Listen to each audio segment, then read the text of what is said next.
কলিঙ্গ দেশের ঝড় বৃষ্টি মুকুন্দ চক্রবর্তীর লেখা। আমরা প্রথমে কবিতাটি পড়ার আগে এই কবিতাটির উৎস কী, অর্থাৎ কোথা থেকে এই কবিতাটি নেওয়া হয়েছে সেই সম্পর্কে আমরা আলোচনা করব। মুকুন্দ চক্রবর্তী কলিঙ্গ দেশে ঝড় বৃষ্টি পদ্যাংশটি অভয়ামঙ্গল কাব্যের আখেঠিক খণ্ড থেকে গৃহীত হয়েছে। মূল কাব্যে পাঠ্যাংশটির নাম ছিল কলিঙ্গ দেশে ঝড় বৃষ্টি আরম্ভ। সাহিত্য সঞ্চয়ন গ্রন্থের সংকলক বৃন্দ এর নামকরণ করেছেন কলিঙ্গ দেশে ঝড় বৃষ্টি।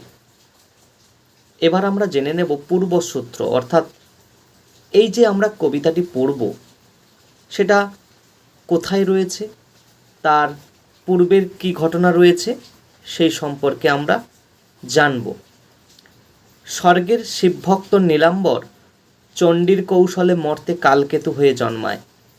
তার স্ত্রী ফুল্লরা স্বীকার করে কোনো মতে তাদের জীবন চলে। ব্যাত কালকেতুর অত্যাচারে পশুদের জীবন বিপন্ন হওয়ায় তারা দেবী চণ্ডীর কাছে আশ্রয় নেয়।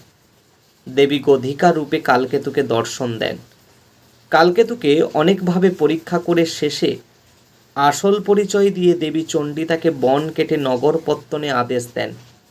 রাজপুরীর প্রতিষ্ঠা হলো, কিন্তু প্রজা নেই। দেবীর কাছে প্রজাদের বসতি স্থাপনের আবেদন জানালে দেবী চণ্ডী গঙ্গা, সমুদ্র আর ইন্দ্রকে দিয়ে কলিঙ্গের ঝড় জল, বজ্রপাত ও বন্যার সৃষ্টি করেন। তাদের ষড়যন্ত্রে ও ভয়ঙ্কর প্রভাবে কলিঙ্গ রাজ্যের প্রজারা দিকবিদিক জ্ঞান শূন্য হয়ে পড়ে। সবাই আশ্রয় নেয় কালকেতুর গুজরাট নগরীতে।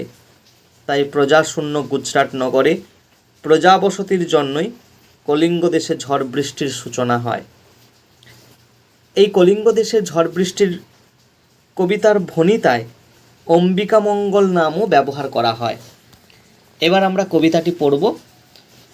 মেঘে কইল অন্ধকার, মেঘে কইল অন্ধকার, দেখিতে না পায় কেহ অঙ্গ আপনার। অর্থাৎ মেঘে এতটাই অন্ধকার হলো যে কেউ কাউকে দেখতে পাচ্ছে না, কেউ কারোর দেহ দেখতে পাচ্ছে না। ঈশানে উড়িল মেঘ সঘনে চিকুর, উত্তর পবনে মেঘ ডাকে দূর দূর। অর্থাৎ ঈশান মানে হচ্ছে কি উত্তর পূর্ব কোণ, সেখানে মেঘ দূর দূর করে ডাকছে। নিমেষকে জোরে মেঘ গগন মণ্ডল, চারি মেঘে বরিশে মুষল ধারে জল। অর্থাৎ নিমেষকে মানে মুহূর্তের মধ্যে মেঘের যে আকাশে যে মেঘের যে পদক্ষিণ এবং সেই মেঘে বৃষ্টি হচ্ছে। এখানে চারি মেঘ, চারটে মেঘ বলতে এখানে সম্বর্ত, আবর্ত, পুষ্কর আর দ্রোণের কথা বলা হয়েছে। কলিঙ্গে উড়িয়া মেঘ ডাকে উচ্চনাদ, প্রলয় গনিয়া প্রজা ভাবয়ে বিষাদ। অর্থাৎ কলিঙ্গে গিয়ে সেই মেঘ জোরে জোরে গর্জন করছে আর তার প্রলয় দেখে প্রজারা ভয়ে বিষাদ করছে। হুড় হুড় দূর দূর বহে ঘন ঝড়, বিপাকে ভবন ছাড়ি প্রজা দিল রড়। অর্থাৎ মেঘের এই গর্জন, এই যে ভয়ঙ্কর রূপ দেখে প্রজারা ভয়ে রড় মানে দৌড়াদৌড়ি করা শুরু করে দিয়েছে। ধুলে আচ্ছাদিত হইল যে ছিল হরিত, উল্টাইয়া পড়ে শস্য প্রজা চমকিত।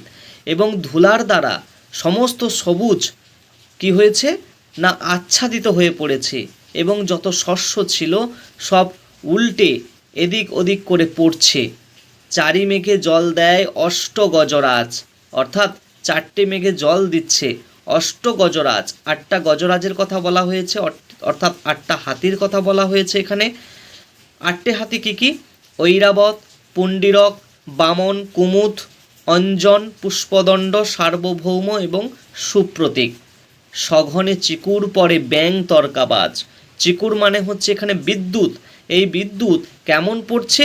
ব্যাং তর্কাবাজ, ব্যাঙের মতো লাফিয়ে লাফিয়ে পড়ছে। করিকর সমান বরিশে জলধারা। করিকর মানে হচ্ছে হাতির সুর, হাতির সুরের দ্বারা জল বর্ষণ হচ্ছে এবং জলে মহি একাকার পথ হইল হারা। এবং জলে মহি, মহি মানে পৃথিবী, এতটাই বৃষ্টি হয়েছে, এত জল হয়েছে যে পথ খুঁজে পাওয়া যাচ্ছে না। সেই পথ, যে পথ ধরে মানুষ যাবে সেই পথের রাস্তাও পাচ্ছে না তারা। ঘন ঘন শুনিচারি মেঘের গর্জন, কারো কথা শুনিতে না পায় কোনজন। পরিচ্ছিন্ন নাহি সন্ধ্যা দিবস রজনী, কলিঙ্গে সঙ্গরে সকল লোক যে জৈমিনী। অর্থাৎ এত ভয় পেয়েছে যে তারা কলিঙ্গের এবং স্মরণ করছে কাকে না জৈমিনীকে। এই জৈমিনীকে মীমাংসা দর্শন প্রণেতা মুনি, এর নাম স্মরণ করলে বজ্রপাত নিবারিত হয়। এই বিশ্বাসে বজ্র বিদ্যুৎপাতের সময় লোকে এর নাম কীর্তন করেন।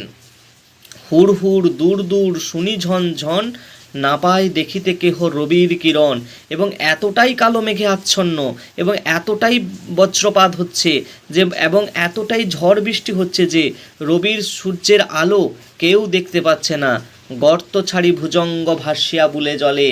ভুজঙ্গ মানে এখানে সাপের কথা বলা হয়েছে এবং গর্ত থেকে গর্তটাই জলে পরিপূর্ণ হয়ে গেছে, ফলে সাপ বাইরে বেরিয়ে এসে জলের মধ্যে ভেসে বেড়াচ্ছে। নাহি জানি জলস্থল কলিঙ্গ মণ্ডলে।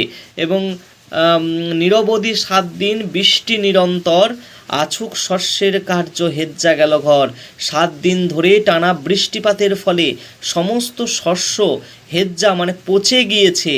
মেঝেতে পড়য়ে শিল বিদারিয়া চাল, ভাদ্রপদ মাসে যেন পড়ে থাকা চাল। অর্থাৎ মেঝেতে এত বড় বড় শিল পড়ছে যে মনে হচ্ছে যেন ভাদ্র মাসে যেমন পাকা তাল পড়ে ঠিক তেমনই যেন হচ্ছে। চণ্ডীর আদেশ পান বীর হনুমান, মঠ অট্টালিকা ভাঙ্গি করে খান খান। চারিদিকে বহে ঢেউ পর্বত বিশাল, উঠে পড়ে ঘরগুলো করে দলমল। চণ্ডীর আদেশ ধায় নদ নদীগণ, অম্বিকা মঙ্গল গান শ্রীকবি কঙ্কন।